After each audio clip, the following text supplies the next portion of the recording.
इसी प्रकार से महाराज श्री के श्रीमुख से कथा प्रसंगों का निरंतर आनंद लेने के लिए पूज्य श्री के आधिकारिक YouTube चैनल को जरूर सब्सक्राइब करें और बेल आइकन को दबा दें।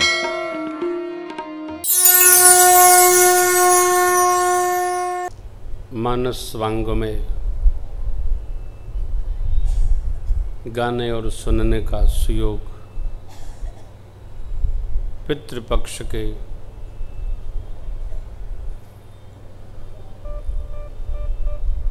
दिव्य अवसर पर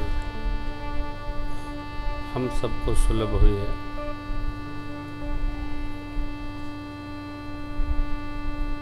पहला दिन है।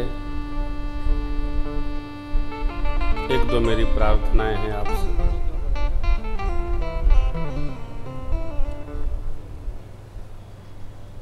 आप सभी महत्वपूर्ण लोग हैं, अपने अपने घरों के, परिवार के, नगर के।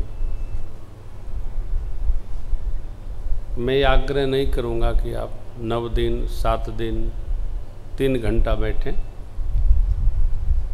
10 मिनट बैठें, लेकिन जब बैठें तो खाली बैठें। एक घड़ी आधी घड़ी आधी में पुनियाद, तुलसी संगत साध की हरे कोटि अपराध। 10 मिनट का सत्संग हमको संहार सकता है, संवार सकता है, उत्थान प्रदान कर सकता है। 3 घंटा बैठें और उसी में मोबाइल सेट का भी प्रयोग करते रहें तो उससे अच्छा है 10 मिनट मुक्त बैठें। क्योंकि हमारे आपके जीवन में मोबाइल जरूरी नहीं, मजबूरी बन गया है। वस्तु कितनी भी अच्छी हो, यदि उपयोग आए तो हम बुद्धिमान हैं, उपयोग नहीं आए तो हमारे लिए समस्या है।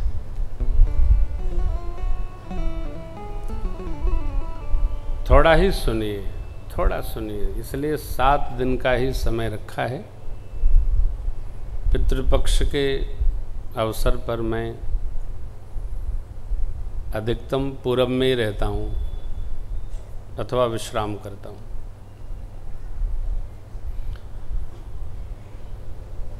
यहाँ कोई सम्मेलन चला करता था बहुत पहले आजमगढ़ में। कोई अग्रवाल साहब थे, मुझे 12 वर्ष पहले फ़ोन किए थे कि आपकी कथा करानी है। तब मैं अभ्यास क्रम में ही था। हमने कहा अवश्य करेंगे आजमगढ़। तब जिला आजमगढ़ ही था हमारा, अब मऊ हो गया। तो 12 वर्ष के बाद आप सबने संयोग और सुयोग बनाया, तो इसको जरा बंद कर दो थोड़ा। नारायण तिवारी जी, इसको बंद कर दो। ये सुयोग मिला है, संयोग मिला है। निश्चित रूप से हम सभी बहुत व्यस्त रहते हैं। हम 7 दिन में आपको 7 प्रसंग सुनाएंगे और उन 7 प्रसंगों के आश्रय में पूरी राम कथा गा देंगे।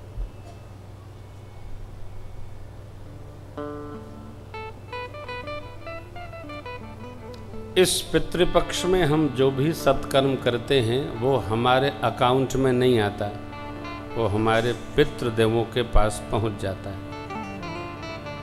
इसलिए काम्य कामना से कोई भी अनुष्ठान पितृपक्ष के 15 दिन नहीं किए जाते हैं। जो होते हैं पितर देवताओं के पास पहुंच जाते हैं। कई लोग पितृ बिठा आते हैं गया जी, तो मानते हैं कि अब क्या करना। ऐसा नहीं है। पितर देवता सर्वकाल हैं। आप चाहे गया बिठा दीजिए, चाहे बद्रीनाथ में पधरा दीजिए, पितर लोग कभी पूर्ण नहीं होते। पितर लोग सर्वकाल हमारे आपके रहते हैं। इसलिए पितृपक्ष में प्रतिवर्ष कथा मैं अपनी जन्मभूमि में करता हूँ। अब मऊ हो गई तब आजमगढ़ थी, इसलिए मेरी ओर से ये आजमगढ़ भी आज भी मेरी जन्मभूमि है, क्योंकि लिखा पढ़ी में यही है।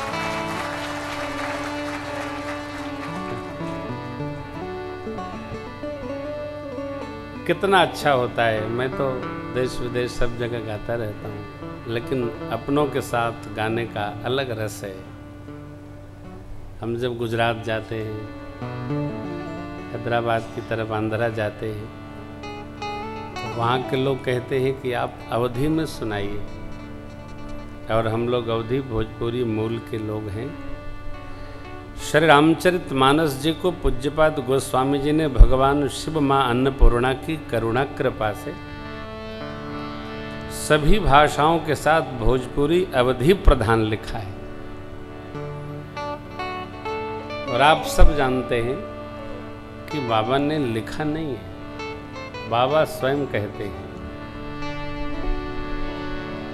कि मैंने नहीं लिखा। रचि महेश निज मानस राखा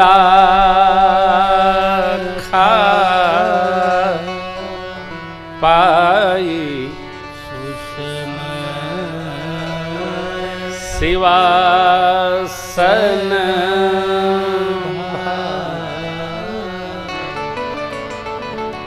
मानस की रचना भगवान शिव ने की, शुभ समय पाकर मां भगवती शिवा अर्थात पार्वती मैया को सुना दिया।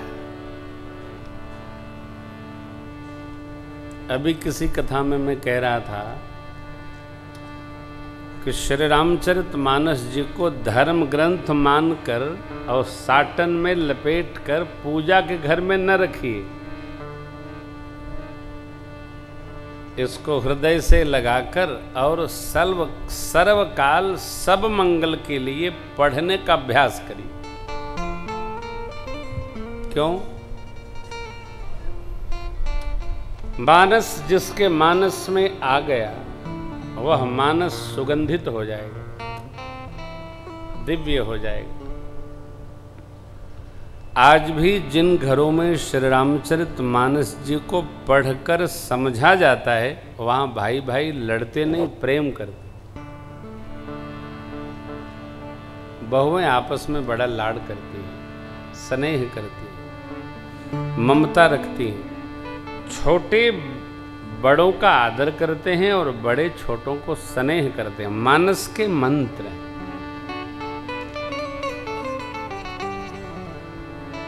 अर्थात अभ्यास ग्रंथ है मानस।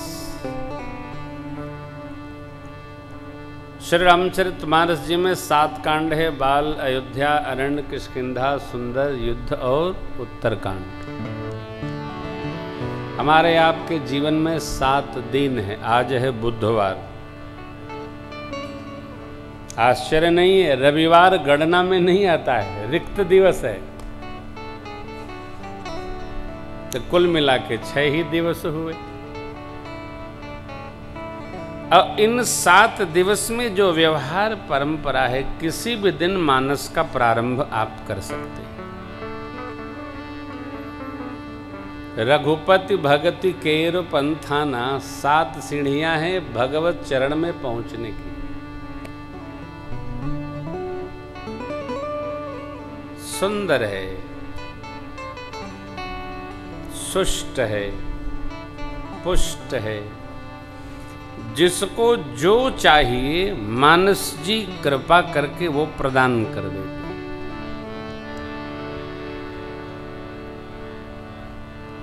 ज्ञान, भक्ति, कर्मकांड और शरणागति 4 ही प्रकार के भगत जो नाम महिमा में अर्थार्थी, ज्ञानी, जिज्ञास और आर्त कहे गए हैं, इन्हीं में हैं।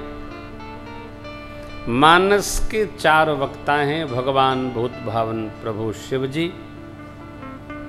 काकभुसुंडी महाराज, याज्ञवल्क जी और पूज्यपाद गोस्वामी तुलसीदास जी महाराज।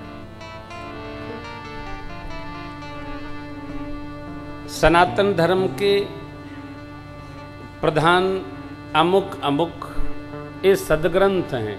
4 वेद भगवान, 18 पुराण, 18 उपपुराण, 108 उपनिषद जिसमें 11 ही प्राप्य हैं, 21 स्मृतियां, पुराने इतिहास, महाभारत, श्रीमद् वाल्मीकि और श्री रामचरितमानस। सनातन धर्म के ये मूल ग्रंथ हैं जिस पर सनातन धर्म टिका है। संस्कृत जानने वाले वेद भगवान का अध्ययन करते हैं, थोड़ा कम जानने वाले पुराणों की कथाएं सुनकर आनंदित रहते हैं, और जो इससे भी निष्ठ होते हैं औपनिषदी ज्ञान विवेक में उपस्थित होते हैं। हमारे आपके जैसे लोग इतिहास ग्रंथ को ही सब वेद मान लेते हैं, क्योंकि उतना ज्ञान नहीं है। हम नाम जानते हैं ऋग्वेद, यजुर्वेद, सामवेद और अथर्ववेद, इनमें लिखा क्या है आप जो विद्वान होंगे वो जानते होंगे, मैंने सुना है, हमको पता नहीं है। हमारे लिए तो श्री रामचरितमानस ही सब वेद है। वेद मत शोध शोध शोध के पुराण सब संत और संतन को भेद को बताव। तो चार वक्ता, चार प्रकार के, और चार श्रोता चार प्रकार के। भगवान बहुत भावन ज्ञानपीठ के वक्ता हैं, माँ भगवती ज्ञानी श्रोता हैं।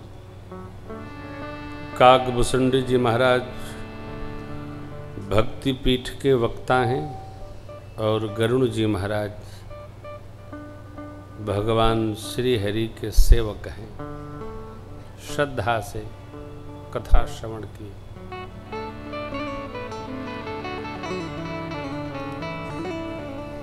याज्ञवल्क जी महाराज कर्मकांड पीठ के वक्ता हैं। भरद्वाज जी परमार्थ तत्ववेत्ता साधक हैं, साधु हैं, जो सुनाते हैं श्रद्धा से श्रवण करते।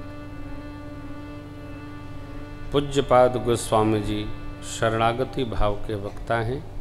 माँ गंगा जी संत लोग श्रोता हैं, कथा सुन रहे हैं। सुनाया बाबा ने, सबने सुना। हमारी जैसी चेतना होती है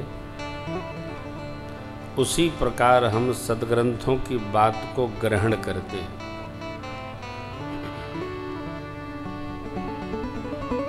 साधक की अपनी पृष्ठभूमि है, ज्ञानी की अपनी पृष्ठभूमि है, भगत की अपनी चित्तभूमि है। जो जैसा होता है कथा उसको उसी प्रकार ग्रहण होती है।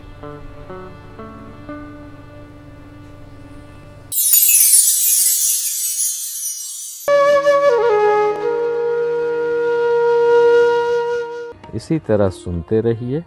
चैनल को सब्सक्राइब करिए, बेल आइकन को दबा दीजिए और पुण्य अर्जन के लिए अपनों में शेयर करिए।